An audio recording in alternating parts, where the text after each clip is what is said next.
Welcome to our channel.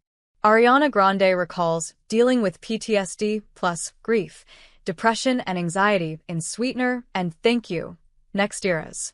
Sweetener arrived after the deadly 2017 bombing at Grande's Manchester concert and shortly before the 2018 death of her ex-boyfriend Mac Miller.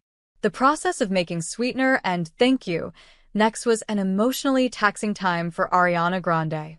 In a new interview on the February 3rd episode of the Hollywood Reporter podcast Awards Chatter, the Grammy-winning singer and Oscar-nominated actress opened up about experiencing post-traumatic stress disorder, grief, depression, and anxiety while making the back-to-back albums.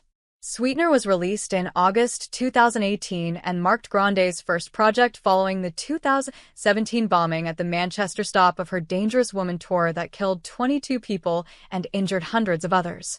Less than 1 month after the album came out, the Wicked star's ex-boyfriend Mac Miller died of an accidental drug overdose. Grande then made the bulk of Thank You, Next in about 2 weeks and released the album in February 2019, something she needed to do at the time. I was doing so much therapy and I was dealing with PTSD and all different kinds of grief and depression and anxiety. And I was, of course, treating it very seriously, but having music be a part of that remedy was absolutely contributing to saving my life, she said on the podcast.